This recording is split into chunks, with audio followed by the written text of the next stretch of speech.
Hey, welcome back to the channel. It's Mandy and DJ, and we're in St. Augustine, Florida at Castillo de San Marcos Fort. We're going to take all you along with us. So this fort is a fee area, but we have our America the Beautiful Pass, which will get us in for free. So let's go explore.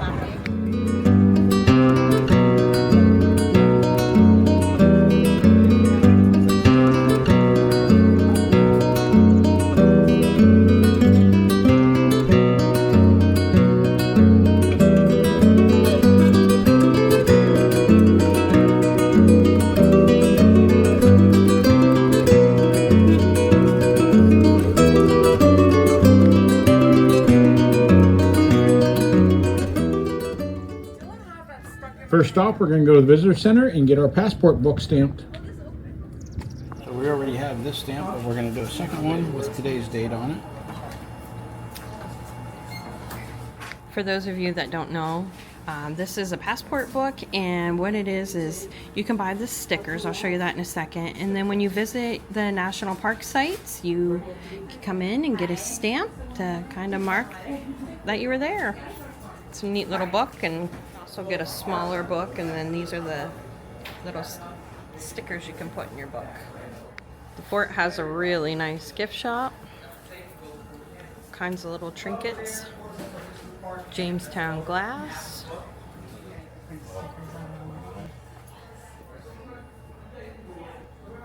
Directly across from the gift shop is the officers' quarters and a small prison.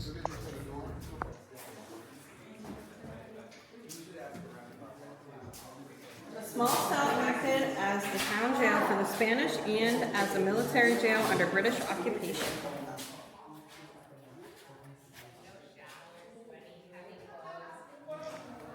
The gift shop also once served as part of the officers' quarters.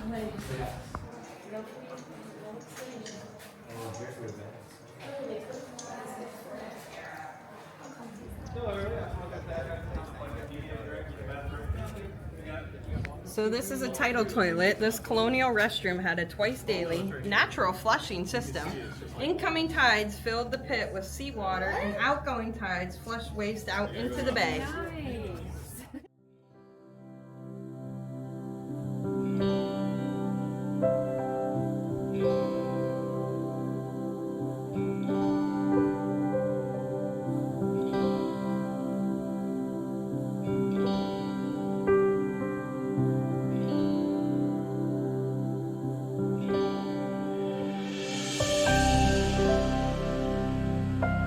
These large wooden doors were installed in 1821 by the United States Army after they received the fort from Spain. They served as the entrance for nearly 150 years. Here's a timeline showing who occupied the fort starting in 1492.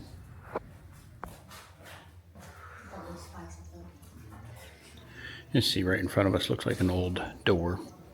Sign says that over time, as the needs for the fort changed, they would alter or change the fort to fulfill those needs. And in this case, there was a doorway here, it got filled in.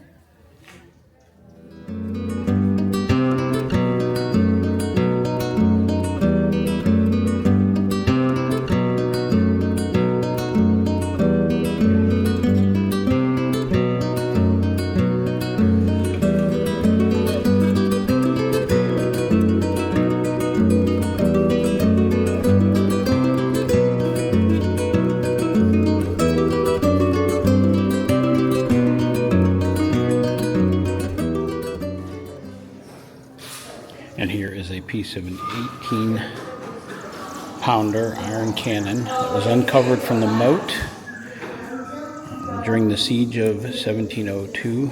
This cannon exploded while firing, causing 3 of the 4 military casualties.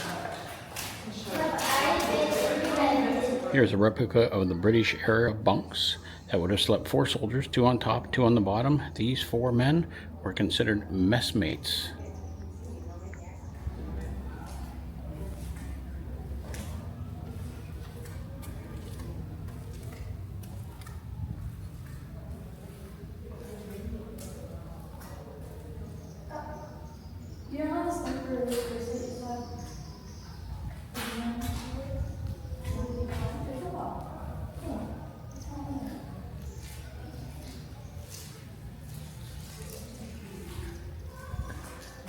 chapel was a scene of daily worship. Religion guided all aspects of colonial life.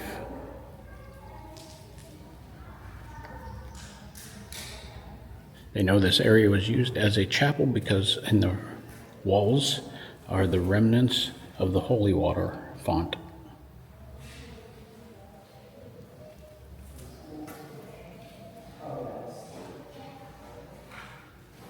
And here's another one of the holy water fonts. Not sure if the camera's going to pick up, but there is carvings in the wall, an outline of Apache fire spirit created by an Apache prisoner of 1886.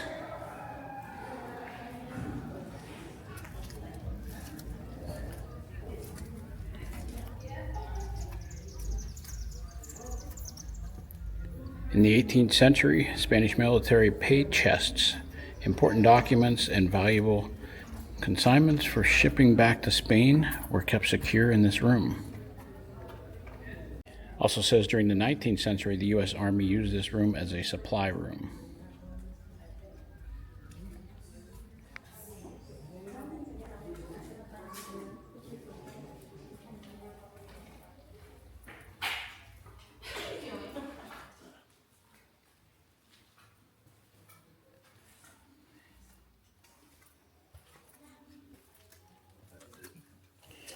And through this small little door down here is called the powder room.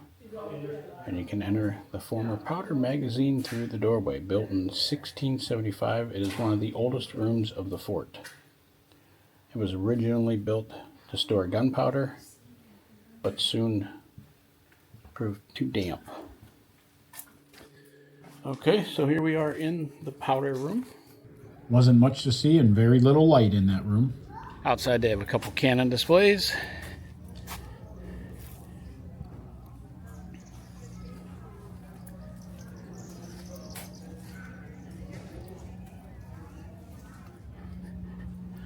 And you are permitted to go up the steps to the top of the fort. So we'll take you up there.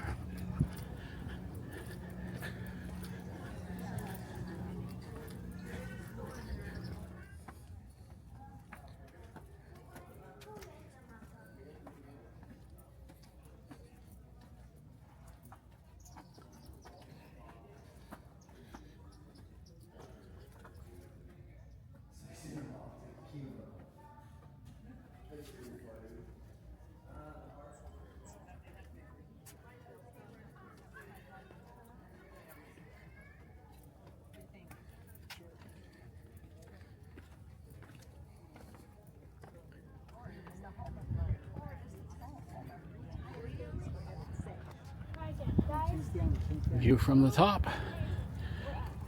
Got some large cannons on display.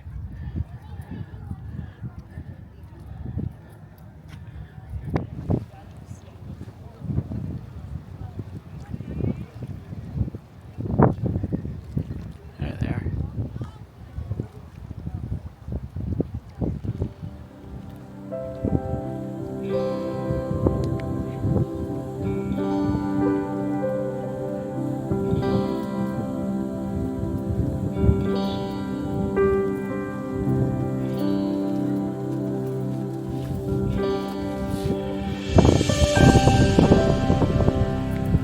Take you for a walk around the top of the fort.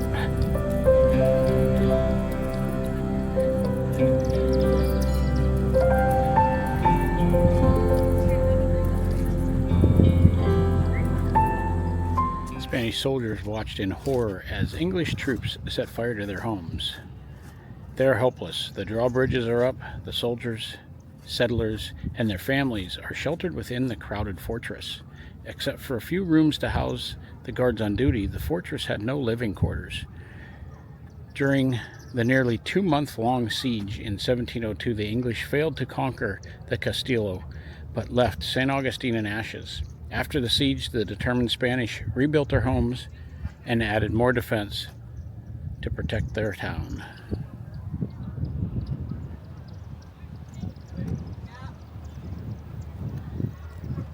Some more cannons on display.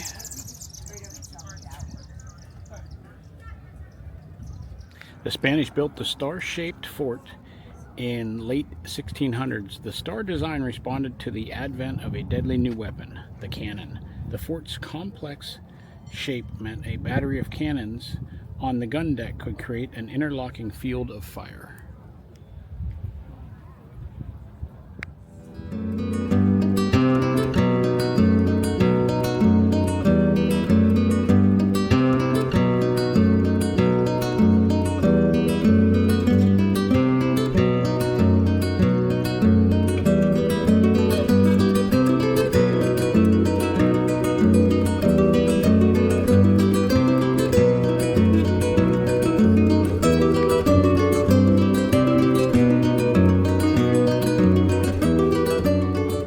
The 1702 British siege made staying in town dangerous.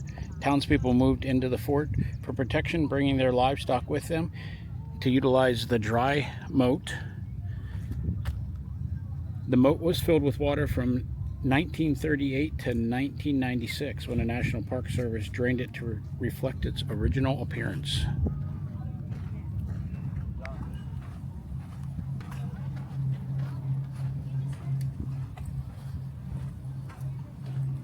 So this is kind of neat. The furnace fire is blazing hot. A team of soldiers preparing hot shots to fire at wooden ships, heating cannonballs until they glow. During a naval attack, one soldier tends to the coal fire and loads the cannonballs. After 30 minutes, other soldiers use tongs to remove the red hot shot and carry it to the cannons along the seawall.